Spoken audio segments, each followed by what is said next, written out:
Like to welcome you to this October 2024 webinar of the Forest Connect program. And we have joining us someone I've known for many, many years. We hang out at least once a year with the Northeastern Extension Foresters. That's Tom Worthley, and Amanda Bunce has been a common participant there for several years as well.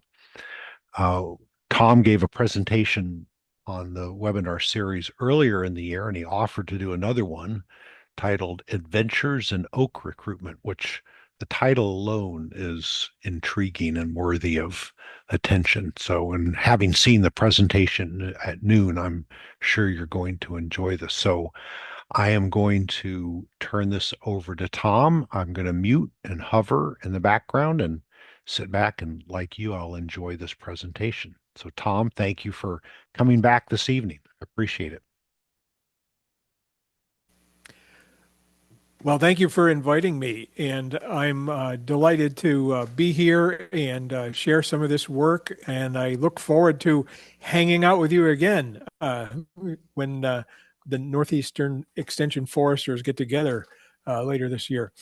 So the word recruitment here is about the process of bringing oak trees, young oak trees from that seedling stage where they're about ankle high to actively growing sapling stage where they're taller than shoulder height and are on their way to advancing into the main canopy. When we get oak to develop into the sapling stage, then we can feel fairly confident that it will achieve that canopy position and replace the oak forest that we already have.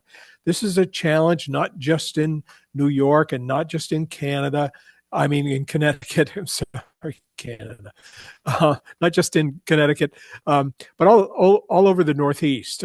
We just got back from a conference, an international oak conference, and it seems like every region where oak is desirable, they have this issue of competing vegetation, of deer browse, of other issues that inhibit the development of oak into the sapling stage. And so we have undertaken some exercises, if you will, to see if we can turn them into experiments to work on some techniques for accomplishing this purpose. As Pete said, I live in Connecticut. Connecticut is often described as having 75% of its land area under a tree canopy of some sort. About 60% of it is forest land in the traditional rural sense. The other 15 is that urban and suburban forest resource that we work with. And this aerial shot is from central Connecticut, and it's typical of the landscape. We have fragmenting features such as power lines and highways.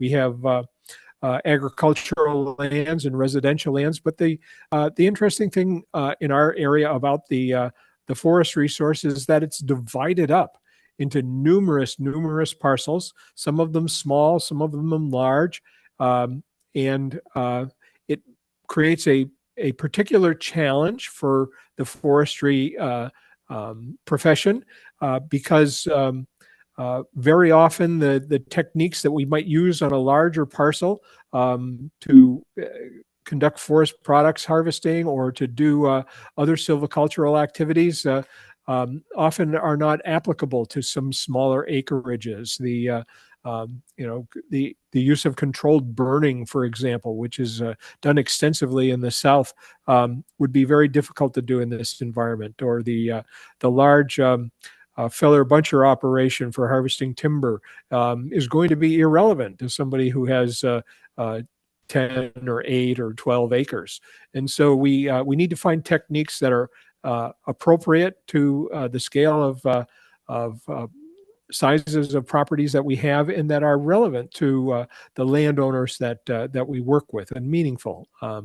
I have based a 40-year career in forestry forestry on the notion that if a landowner, a forest landowner, is deriving some kind of benefit and some kind of satisfaction and some kind of enjoyment from their property, then that forest is less at risk of being converted to something different. And so we look for ways that landowners can derive those benefits from their forest land. Now, if you were to take and draw a line on a map between the center of New York City and the center of Boston, and you were to find the center of that line, it would fall right about there. And on one side of that point, everybody is a Red Sox fan. And on the other side of that point, everybody is a Yankees fan. And so you have to be very careful about how you talk about such things in Connecticut for fear of offending somebody. Anyway, the Forest Inventory and Analysis shop of the U.S. Forest Service provides data for every state, and in our State Forest Action Plan, they've compiled some of these data and have given us some illustrations that describe the forest resource in the state of Connecticut. The chart on the left shows us a graph of age classes of our forest canopy, and you can see that the bulk of our forest is in stands that are 80 to 120 years of age. They all, many of them have had their origin following our charcoal production or abandonment of agricultural uses such as animal grazing, abandoned pastures, that sort of thing. The other graph shows us the percent of our forest in various forest type groups. And while, yes, we are a place of glaciated soils and quite diverse conditions, and we have a variety of different forest types, the bulk of it, the vast bulk of it, is that oak and hickory forest type. Now, we have other species mixed in there, of course, besides oak and hickory, but the main canopy of that 100-year-old forest is oak and hickory. And that has its own benefits. Oak is a very valuable species from a wildlife habitat standpoint. It's also very valuable in the marketplace. And there's many, many reasons why we would wish to perpetuate that oak forest type. But as you can see, we don't have a lot of very young oak stands. We don't have a lot of middle-aged oak stands, and that's something we're out to try to correct. So, oops, sorry, I hit the wrong spot here. There we go. We have another chart here that comes from the FIA data, and this tells us all of the top 10 species that we find for volume in terms of cubic feet and by numbers of trees in terms of millions of stems. And red maple is at the top of the list in both categories. We have the highest volume of wood is in red maple, and the highest number of stems is also red maple. Northern red oak follows second in terms of volume, but is way down the list as in terms of numbers of stems. The highest number of stems belong to that group of species that are relatively shade tolerant, slower growing, and occupy those positions in the subcanopy beneath the oaks and the hickories that occupy the upper part of the canopy and most of our forest. Now, if I do a little exercise here and I do some division and I divide the volume by the number of trees, I get an average of 5 cubic feet per tree for red maple. Okay. If I do the same thing with red oak, I get 19 cubic feet per tree, which tells me that the average northern red oak is a much, much larger tree than that red maple. Now, remember I said that most of our forest land is even aged. Most of it falls in that 80 to 120 year age class. That means that I have red oaks and red maples that are in the same stands, the same age, and the average red oak is going to be 4 times larger than the red maple, which tells me that it grew faster, it sequestered a whole lot more carbon, And for that reason alone, I'm having a great deal of interest in trying to grow more red oak trees than red maple trees. Here's our even age stratified mixture, drawn like a little cartoon. We have that oak and hickory canopy, and it's occupied by um, trees that are relatively intolerant of shade, that grew quickly in height and occupied those positions. And then the birch, the beech, the maple is in that sub canopy. And these are trees that sometimes live longer and but generally grow a little slower and are tolerant of more shady conditions. If we were to chart the data for that stand in terms of how many stems per acre by species and size across the x-axis, with each color being a different species and the total being that heavy green line, we see we have huge numbers of stems in the smaller diameter sizes and not quite so many in the larger diameter sizes, with a peak around the small saw timber size. And that's pretty typical of an even-aged stratified mix. If I do the same exercise using basal area per acre instead of numbers of trees, you can see that basal area in terms of square feet per acre of stems, how much of the ground is covered by tree stems. I see that it's my saw timber size trees that are contributing the most in terms of basal area and thus volume. And those high numbers of very small stems don't contribute much at all. There's a picture of it, oak hickory canopy, the birch, beech, and maple in a sub canopy. And of course, we have a shrub layer that includes things like blueberries and witch hazel and mountain laurel and various other things, depending on where you are and what the soil type is. But we also, in many places, have this abundant oak regeneration on the ground. This is a spot where we had a pretty good seed source for white oak. And I can tell you right now that in this clump of seedlings, we have seedlings that are date all the way back to the mid-90s when there was a huge acorn crop. And we have other seedlings that date back to 2016 when we had another huge acorn crop. And then there's a few of those seedlings that are only a couple of years old because we had another large white oak acorn crop in 2022. So we're seeing a bunch of seedlings of different ages, but from a functional standpoint, they're all still seedlings. And those seedlings that have been there for a long, long time, for many, many years, they are still there for two reasons. One, because they're shaded, and those oak trees need more light in order to develop, and because they are browsed repeatedly in the wintertime by deer that come browse off the buds. And so very often they're set back. At this conference I told you about, we saw some photographs of electron microscopy where somebody had taken sections off of a seedling, cross sections off a seedling. In the above ground portion, you could count 9 rings in that small stem, in that microscopic view. And in the slice they took below the ground, there were 29 rings. And so what that tells me is that for a lot of these seedlings, if I was to give them some light and protect them from deer browse, many of them have root systems that are so well developed that they would be ready to take right off and grow in height. And so that's what some of these trials are all about.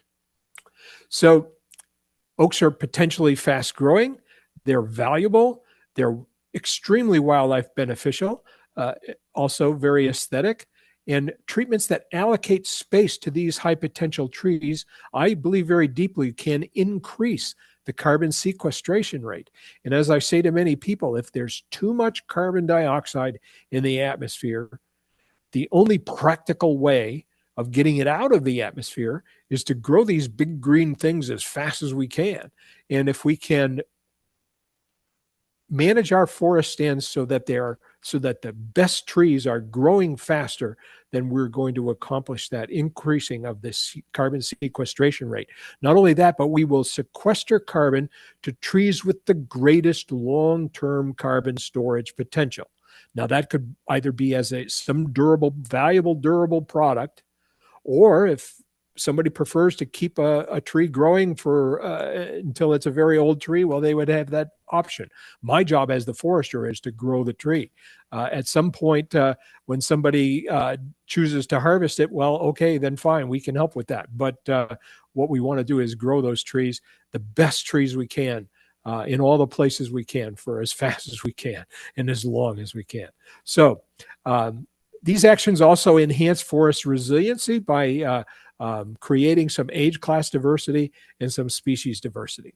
And so what we're going to see is some initial observations from some early intervention trials, to reduce shade and increase ambient light to the benefit of the seedlings, to reduce browse damage to the benefit of the seedlings, and also to suggest actions that a landowner might undertake themselves. With a few simple tools and some basic skills, landowners can get out there and do this kind of work very easily.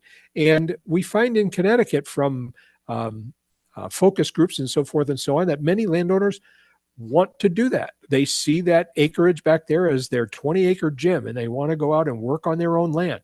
And they just need to be directed to things that will enhance their long-term goals.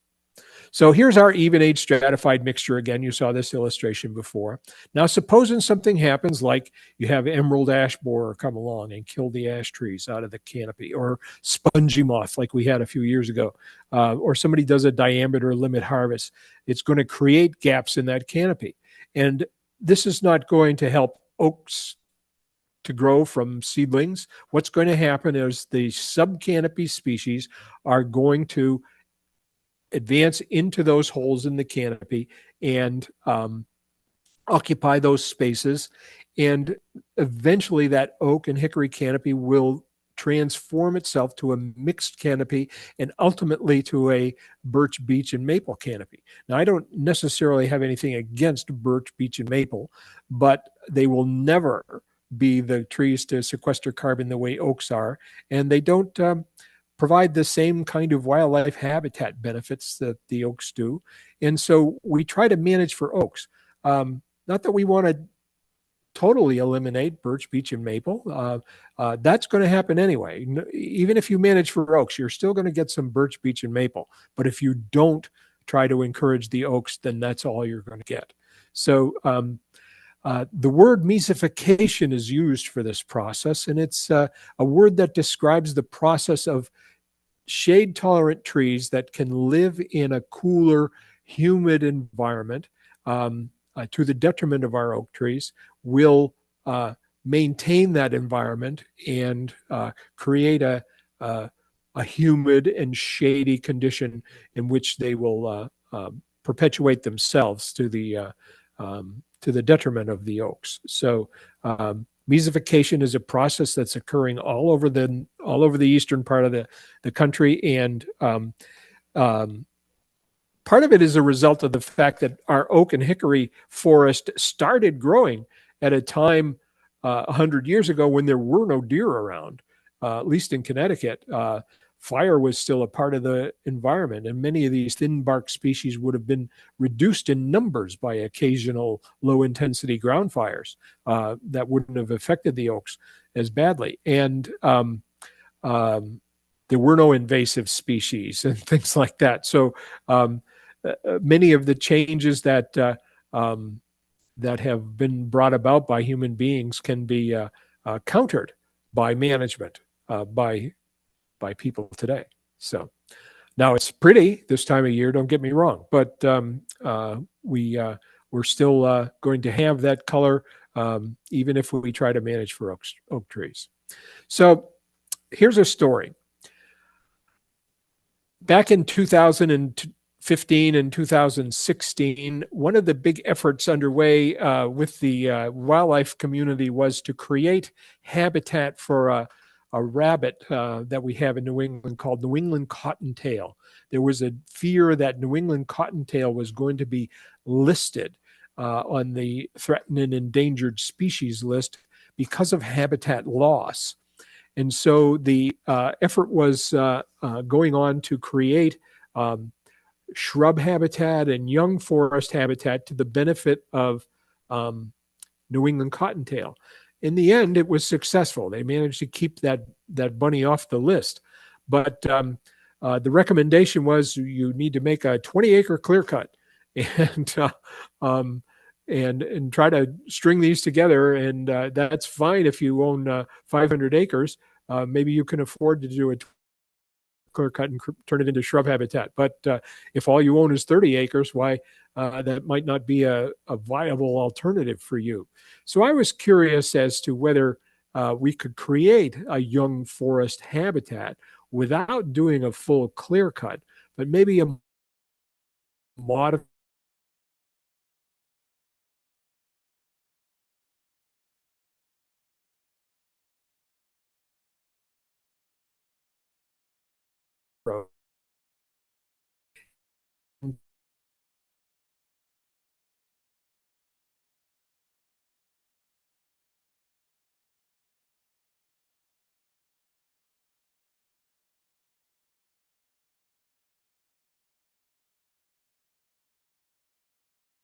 advanced oak regeneration, retain valuable trees that would be valuable, half invasive species. So forest, Spring Hill Tract, about 30 acres of habitat, comprised mostly of generation. And in 2016, we had designed a variable retention shelterwood treatment. And what that means is that the retained canopy varied in density from full canopy to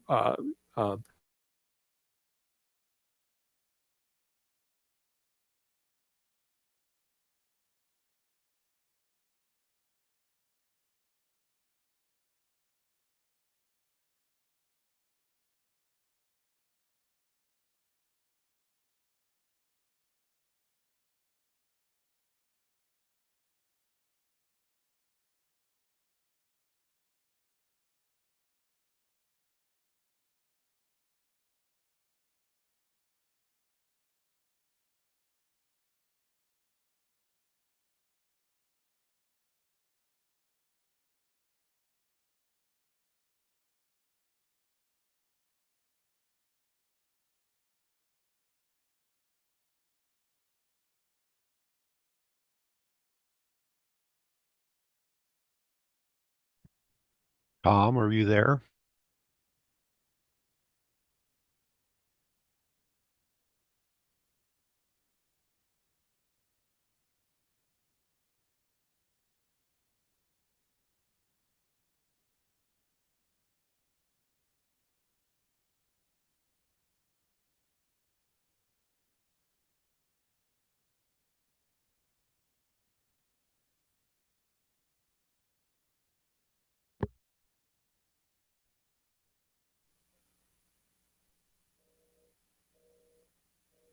hello?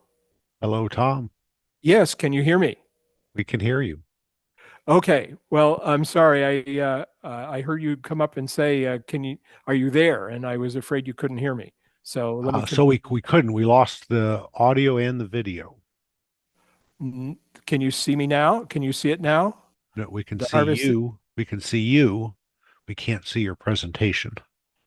Okay. I'm going to have to go through this, share the screen again process. Okay. All right. Share screen. You were in the middle of the 30-acre clear cut discussion, or variable retention harvest, rather. Okay. So, did that come back up? Yes. Okay. So, not sure where we were, but we retained 50% of the canopy and 60% of the basal area, mostly larger trees, valuable oaks. And I paid a student crew to go around and drop most of the birch, beech, and maple in that stand and leave it as a kind of a slash carpet scattered around to protect the seedlings that we already had in place. The idea was to come back in 10 or 12 years and reevaluate and reduce those islands of canopy trees and bring the new stand along. As it happened, we had this infestation of defoliation by spongy moth, Lymantria dispar, 2 years in a row, and they accomplished my second treatment for me about 10 years too early. So we have a stand. We still have some canopy there. We have great oak regeneration, and but we have plenty of light coming through there. So here's a photograph from the bunny's eye view, if you will, of oak regeneration that has developed in this shade carpet, along with a whole bunch of other things. We have ferns, we have raspberries, we have resprouting birches and ironwoods that are competing with it, but it has come along, and we have good stem growth on these seedlings, and and they're showing lots of promise at this point in time.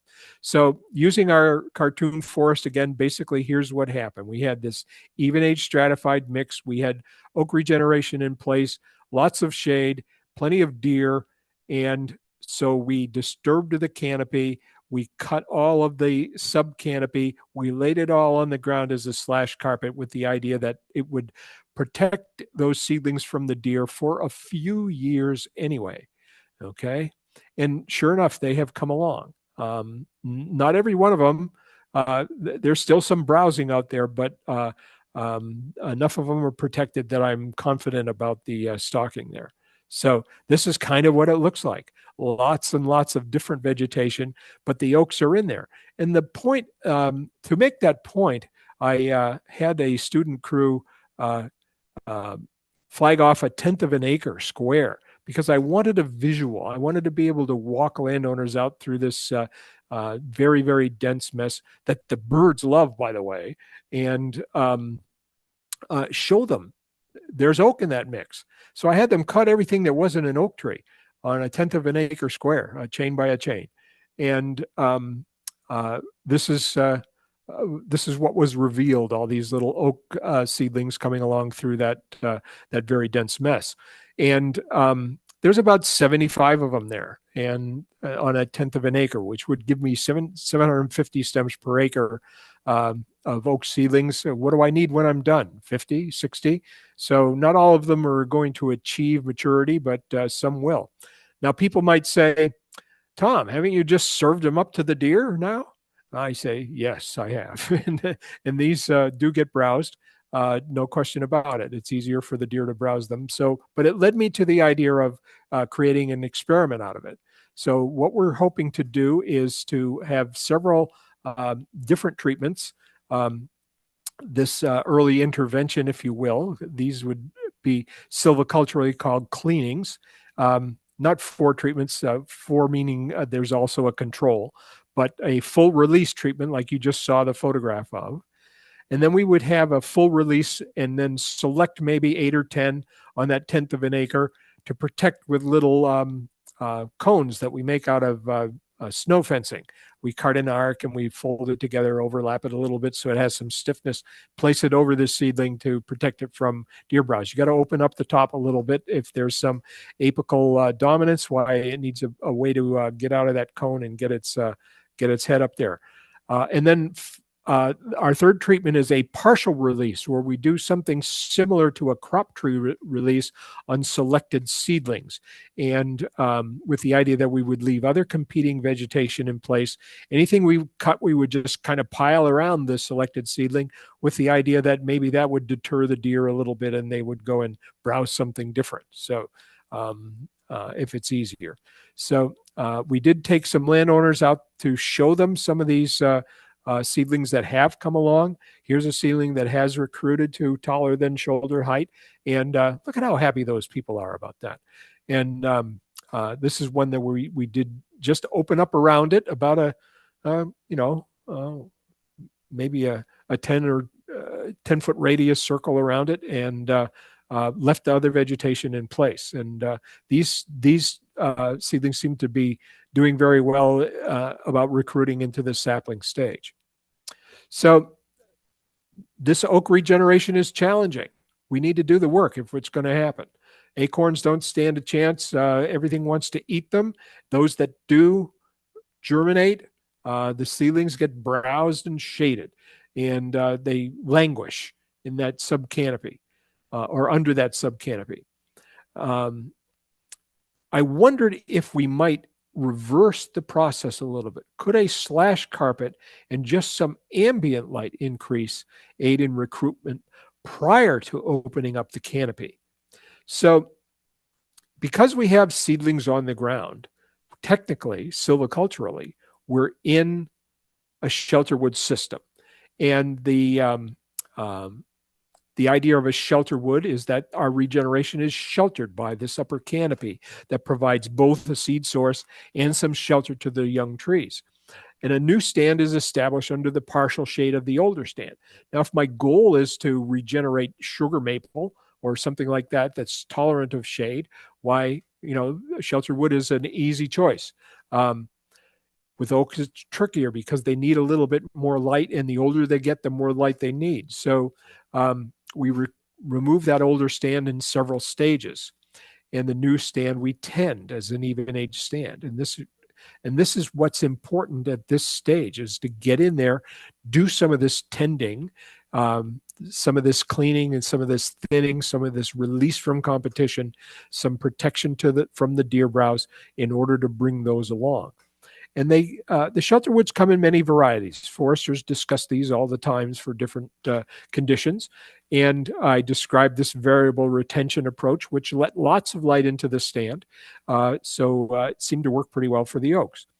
But when we have advanced regeneration and we are just taking an initial pass of removing the low quality trees or the poor trees or so forth and so on.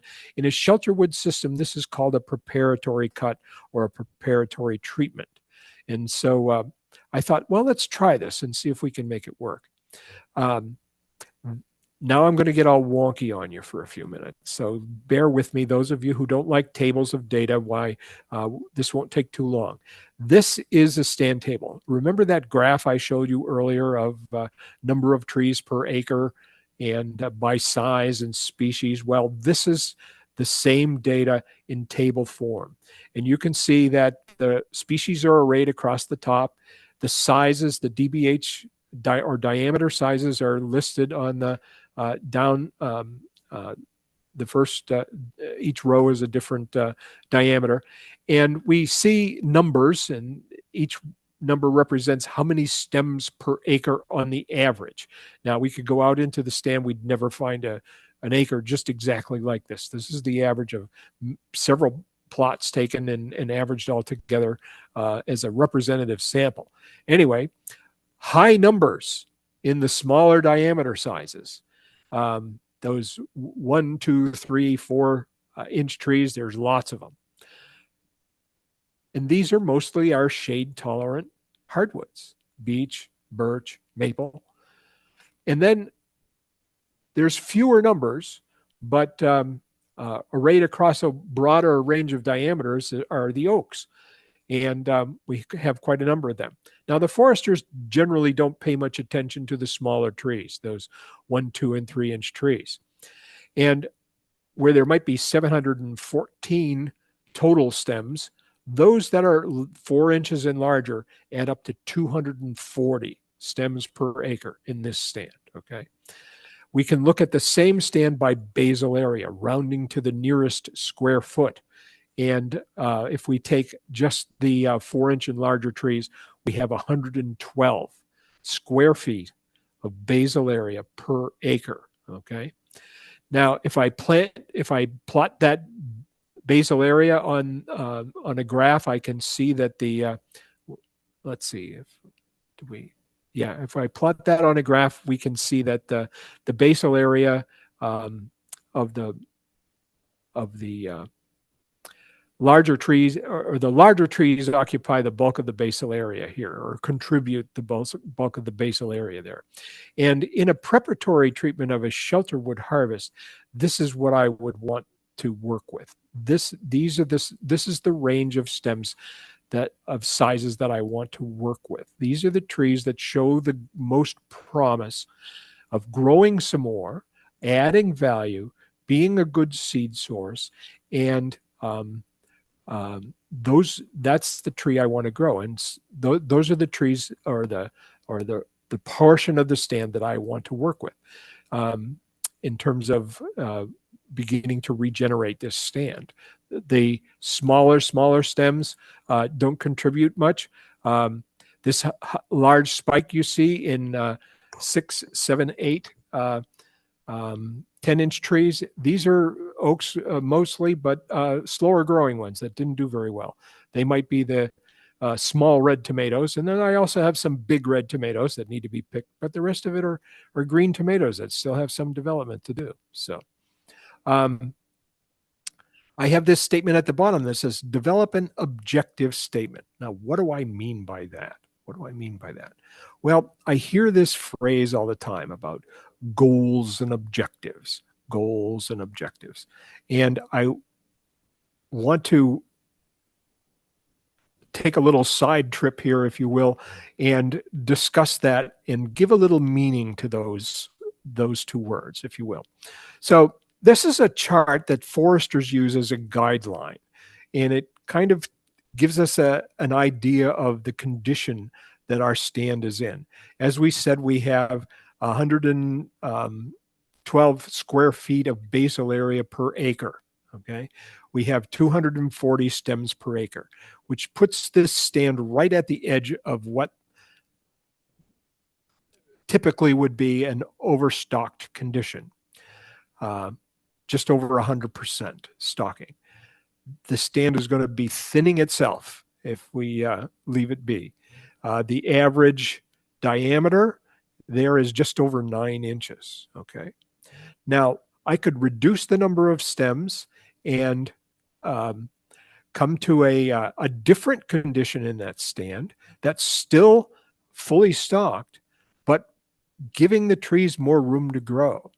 We could reduce that stand to 120 trees per acre, 75 square feet of basal area per acre, still be fully stocked, giving those trees we've kept room to grow. And if we keep the larger trees, we're going to increase the average diameter in the stand and provide some ambient light for our seedlings. And so this is what I set out to do. Can I describe this? Can I describe this? So my goal, my long-term goal, is to replace the existing oak stand with a young stand of oak and hickory.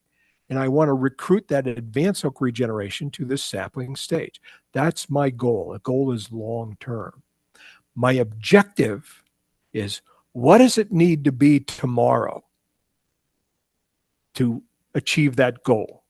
And that's much more specific. That's quantifiable. It's shorter term. Okay.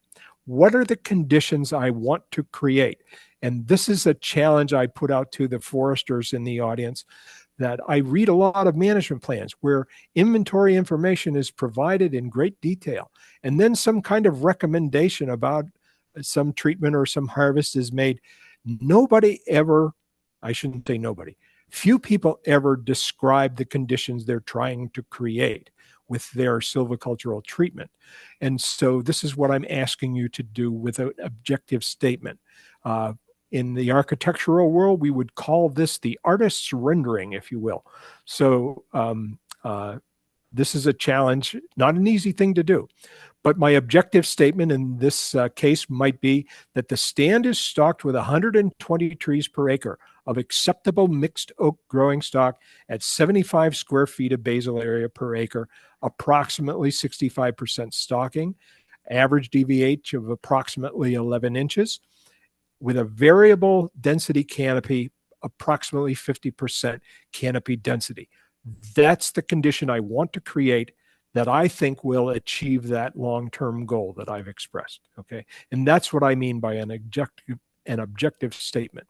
In forestry, we call a post-harvest condition a residual stand, and we all know what we're talking about. But I think that word residual probably is a little off-putting to other members of the public.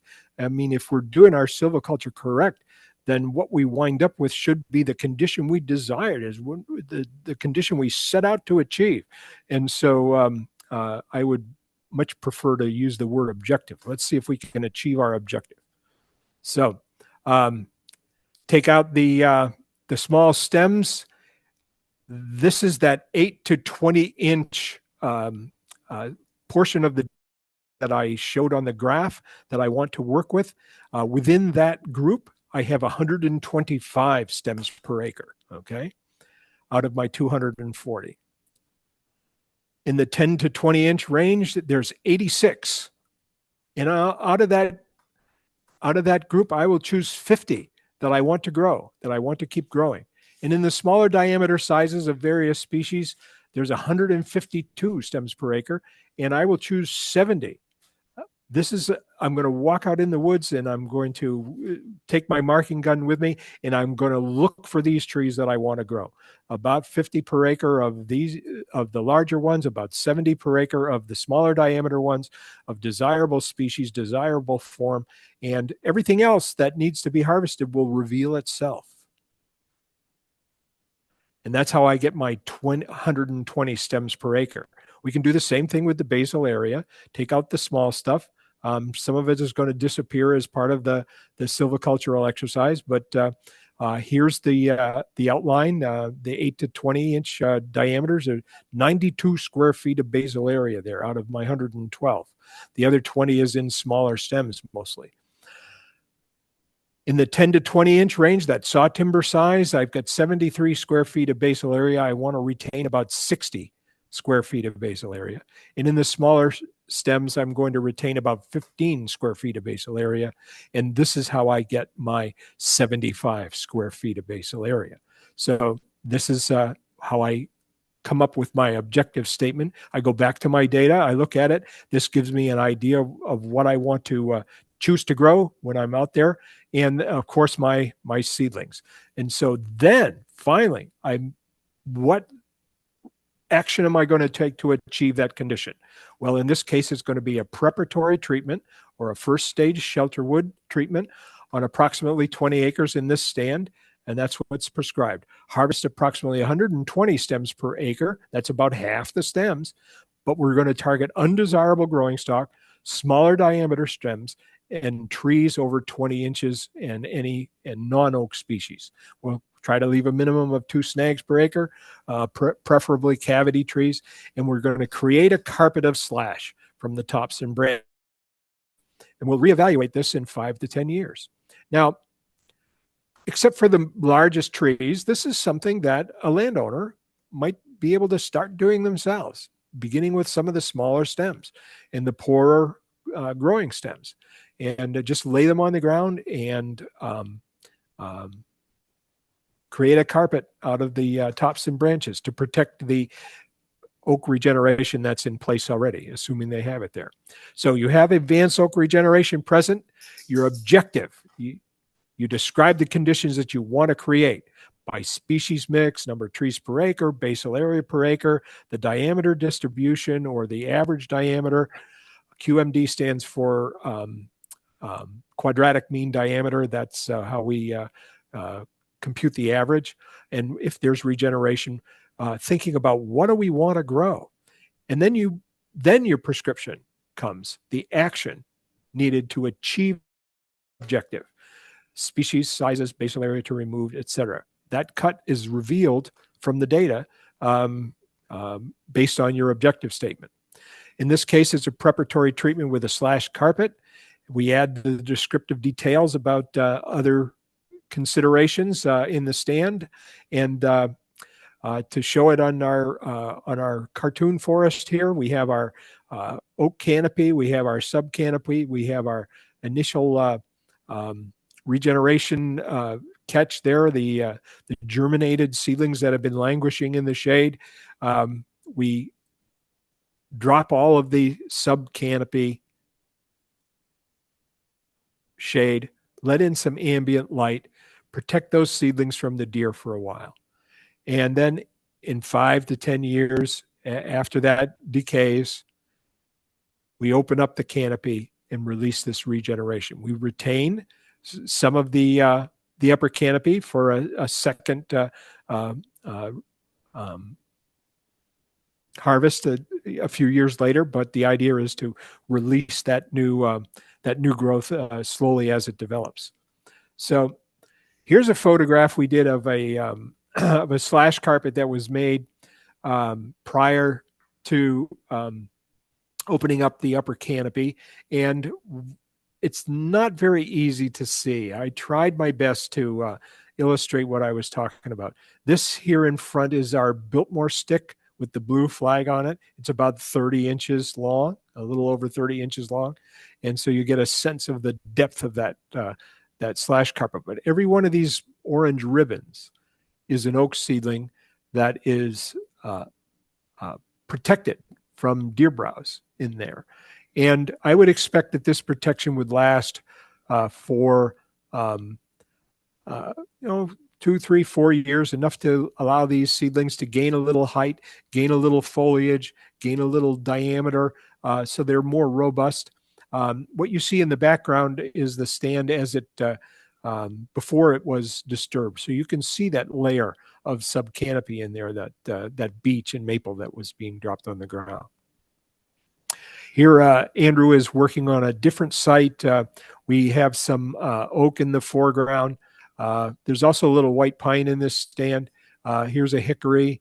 Here's another oak. Here's some more oak over here. A little bit of sugar maple we can work with. Here's a little bit taller white oak tree. So there's a bunch of stuff here, and he's just dropped a 6 or 8 inch sugar maple on the ground that'll contribute to our slash carpet as we develop it. And so here's my hypothesis of sort. If I have advanced oak regeneration present, my preparatory treatment with a slash carpet will provide deer browse protection for 2 to 5 years. During that time, the increase in ambient light will be sufficient to observe a seedling response. This is what we're hoping to test. That slash carpet will decay sufficiently to permit operability for equipment for a shelterwood second stage harvest in 3 to 5 years. In the meantime, they'll contribute organic material to the soil, that carbon storage that's in the soil, and carbon sequestration rates on my retained trees, my canopy trees, will increase, and the long-term carbon storage potential will be improved. And this is something that a private landowner can accomplish. And with the funding that's available from NRCS through the EQIP program, that's been increased for climate smart practices, this fits in. And so if a landowner can't actually do it themselves, then maybe they can get some financial assistance to get somebody to help them with that. This is our experimental design for treating for testing some of these questions about comparing deer browse to not deer browse, and shade to no shade, and slash protection from no slash protection. And we're replicating this in several sites on UConn Forest, which we'll track over the next few years.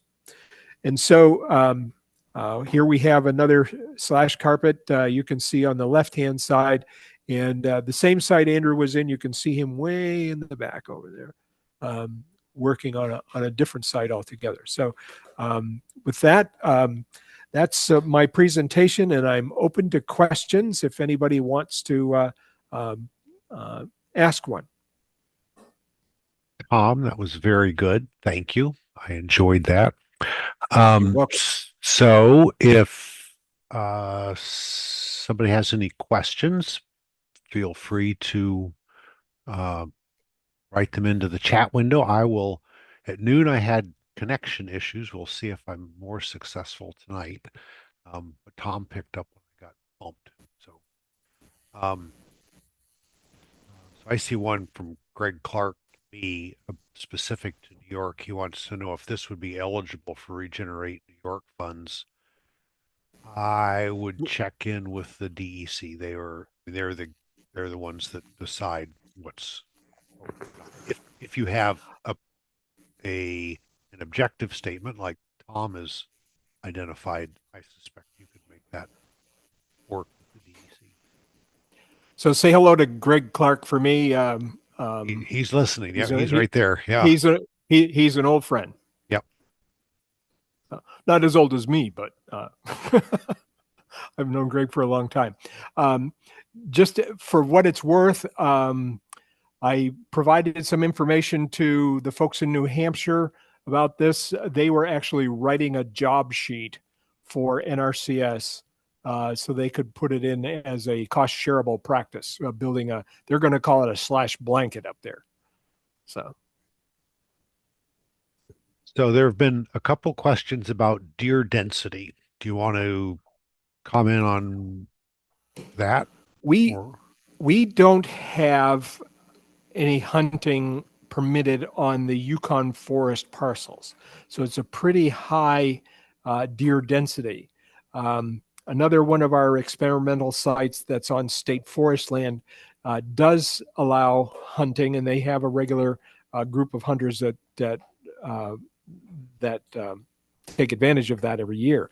So we hope to be able to see some differences in how the oak develops and the browse impact over time. But I have no doubts that an oak seedling that's exposed at all is going to get browsed at least somewhat on the Yukon Forest parcels, just because of the deer density. Okay. There was a kind of a sidebar conversation about tree shelters. Did you consider those, or what are your thoughts about tree shelters? Um, I like to tinker. I don't come from the research world. Perhaps people figured that out. I come from the engineering world, and I like to try things and see how they work. And then if it seems like it's promising, then yeah, we'll do a research project around it. No, I'll enlist some help to design a project. But this whole idea of the cones that we made from snow fencing was to shelter the seedling, but also be somewhat stable. They don't blow over quite so easily with the wind. They just need to be staked down a little bit with if you cut a twig, you can stake it down, and relatively easy to make with some zip ties and a pair of shears. As far as the tree shelters, the tubes, why that's something that requires a bit more maintenance, as far as I've observed, and so we just opted to try something different. I don't have a whole lot of experience with different kinds. I know some other folks in Connecticut are using cages, cylindrical metal cages around seedlings that they're very interested in. So I guess it all depends on what kind of expense you want to go to. Okay. Uh, Apparently you answered this question. I was distracted when you did, so I'm going to re-ask it for Mary. Could you describe the slash depth, how it's placed, the size, and how you would create the carpet in a commercial project across a sizable acreage? Oh, well, now there's a challenge. On our Mohegan site, the operator of the grapple skidder was skidding whole trees, and they would get to the landing. They would section up the trees into the different products and sort them on the landing, and they would actually gather up everything that they weren't using and drag it back out into the woods and just leave it, and spread it out. In the case of the Yukon Forest post-harvest / carpet, it was done by a crew, 2 or 3 people on the crew with chainsaws, just dropping things on the ground and leaving them where they lay, like jack straws. And in the end, the slash carpet was, probably 2 to 3 feet deep. It was a tangle. It wasn't anything that you could go walking around in. But it did require me paying people to go out there and do it. And I feel like a pre-harvest slash carpet, say done by a landowner at their own expense with their own labor, would start with the smallest undesirable trees, create some space to work, and then work your way up in diameter, and just once again drop the trees and leave them where they lay, like a pile of jack straws. And hopefully you can lay them across the seedlings but still allow some space for the seedling to be able to get some light. So I don't know if that's a great answer to your question, but in a large commercial operation, I don't see any way around it except to take some of the income from it and reinvest it in the in the creating of the slash carpet. I think that's one of the reasons why New Hampshire is trying to turn it into a cost shareable practice under EQIP, because this would help to defray some of the expense for the landowner. As a pre-harvest treatment, it could qualify as a forest improvement practice. As a post-harvest treatment, I'm not so sure, but if they have a separate practice for creating a slash blanket, why, that would help to defray the cost. So when they do the tree dropping, are they trying to cluster the trees? Are they looking for uniform coverage? And then Yeah. do you have, go ahead. Yes, I think we're trying to make it as uniform as possible, as spread out as possible. And so if they have any directional felling skills, that's helpful. And like I said, try to spread it out. You're not going to be able to move around in there very easily, and neither will the deer. And the other thing to remember is you're never going to protect every seedling.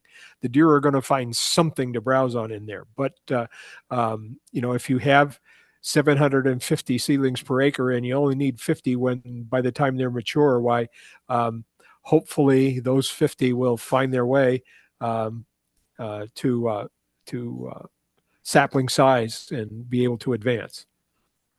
Do you recall, we could probably tease it out of the data that you showed, the number of stems? So you were looking at the size classes like 3 inches up to maybe 8 or 10 inches. Do you recall the number of stems per acre that went into the slash carpet? Oh, probably Roughly. 100, probably 80 to 100 stems per acre easily. Okay. Mostly smaller stems. And, I'd go around, just for example, with a beech tree. Beech trees retain branches almost all the way down to the ground. They come out straight from the tree. They're long. They're there to pick up whatever sunlight they can. I would start by actually pruning some of the branches off and letting them drop flat on the ground. And that's a beginning. And then when I drop the rest of the stem, it isn't quite so unmanageable as to reduce it the rest of the way. But then by that time, I've got a whole bunch of things already spread out in a big hole to drop something else into, something small. And so if we're dealing with 2-inch trees up to 6-inch trees, why, it's a fairly manageable operation. What I would like to see, for those of you who are interested in deer, I would like to see the whole idea of an excavator with a felling head on it, miniaturized, to do this work, where they go into the stand and they're just working with these small stems, zip, zip, zip, zip, with a cutting head on an excavator arm, where they could lay the trunk down wherever they want and build their slash carpet, from back to front, build it on their way out. And I think that could be very efficient and might also be cost effective if there's a cost share practice for forest improvement to help back it up.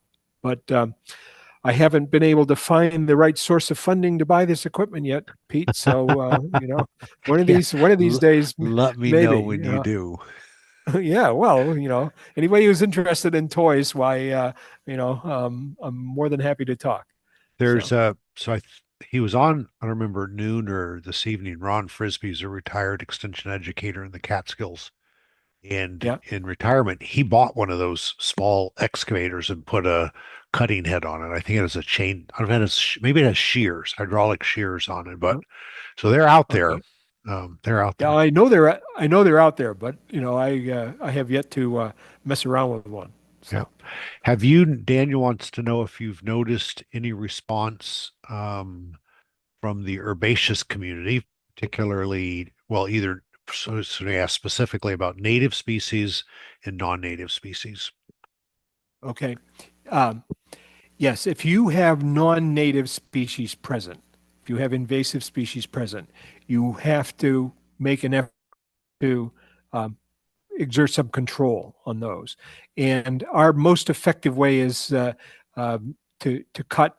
If you have a multiflora rose bush or a Japanese barberry clump, if you cut it off and then you give it the cut stumps a quick squirt with a little bit of herbicide, that generally does the trick. You may not kill it completely, but you would set it back enough to give your oaks a competitive advantage.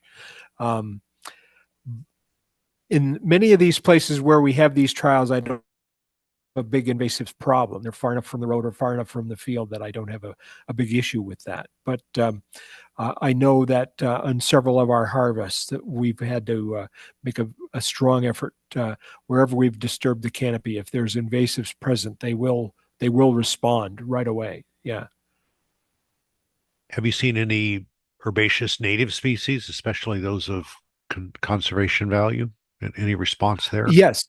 Um, when we open the canopy quite a bit, some herbaceous vegetation comes in as to be expected, like you'd see in that first couple of years after a clear cut or a patch cut. There's some um, asters that come in and various other things, pollinator favorites, if you will, and but they're ephemeral. They occupy the site for a season or two, and then the woody vegetation takes over. Okay. Joe wants to know if you have a rule of thumb for the smallest opening that will provide sunlight to grow individual oaks on small parcels. So he's thinking about 3 to 5 acre urban forest owners. Yeah. Well, any added light is going to help. So my advice would be to look first at the sub canopy. And if you can deal with some of that and let some what I call ambient light in, then just individual crown holes in the upper canopy might be enough to bring those oaks along. Eventually, as they achieve sapling height and they're moving to the pole stage, they're going to need more light. But the initial growth, just a little bit of added light might be enough to bring them along. In fact, there was a presentation to that effect at that conference that I just attended. Somebody was making that case that just a little bit of light from subcanopy removal was enough to advance their regeneration. Okay. I I'm thinking on a small parcel. I'm trying to think into the future. You may, Joe or whoever might try this. I'd be concerned about having full-sized oak, like your prize full-size oak, and then you say, okay, I'm ready to cut one of these large canopy oaks, and you just happen to hit that pole. Usually when I fell a tree, even though I'm pretty good at it, there's the one tree I'm trying to miss is the one that I end up hitting. So I might be Well, inclined to create after I get the oaks up to a sapling size, I might be inclined to create the canopy. well, there's always girdling too. Well, that's Let it come true. down. That, Let it come that's down slow. that's true. Bruce wants to know if you should scarify the ground of beech leaves or other leaves. I'm assuming to enhance seed germination, but Um, as when you're doing the understory cutting, is there any value in scarifying the soil? only if you're trying to get some sprout growth. Um, well, no, I shouldn't say that. If you have a fresh acorn seed crop, if disturb the soil and they come in contact with bare soil and then get covered up by leaves, that will certainly enhance the germination rate. Um, uh, it's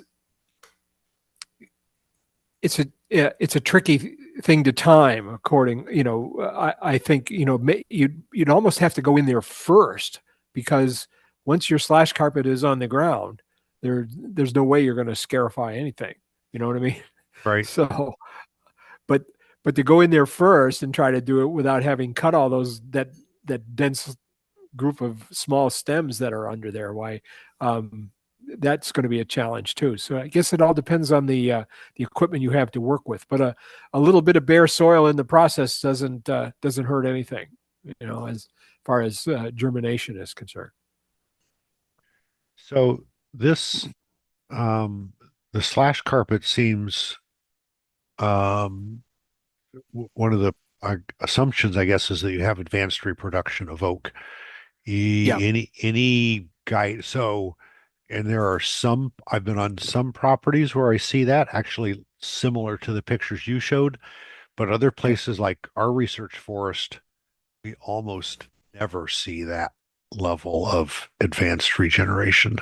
And it would be, whether it's a slash carpet or a slash wall, it would be nice to have that the principle of getting that advanced regeneration established before you make a significant investment in protecting the seedlings is common to both of those strategies. But like we're at a loss because I don't know if we have more deer pressure or what, but we can't get we don't have we can get the seedlings started, but they never get to be that abundant or that size or that root collar diameter. Is is there a chance that you could time the creation of a slash carpet from mid-story removal with a an acorn crop? Could If be, you're experiencing acorn crop, then get out there and start dropping like could this year we're having a lot of red oak acorns come down, and there's places I want to go and say, okay, now I want to go cover them up. right? Yes. So yeah, and we've thought about that. Like in red oak takes 2 years to mature. The acorns take two years to mature. So we'd have Yeah, some advanced warning. yeah, But that's for us. That's the challenge. So, right, well, right. Tom, I think other than Greg Clark offering a "Go Huskies" um, rallying cry, so he's avoided the Mets Yankees uh, um, contention there. He's just going to stick with the Connecticut Huskies. So, with that, I Okay, want to good. thank you for a great project and a great presentation. This has been a lot of fun, and I've learned a lot, and I appreciate your thoughtfulness and the work you've done in putting this together. Well, thank you, and thank you for inviting me, and I look forward to doing it again sometime. And you're always welcome. Don't ever hesitate to offer. Okay. All right. Good night, Thank everyone. you, everyone. Take care.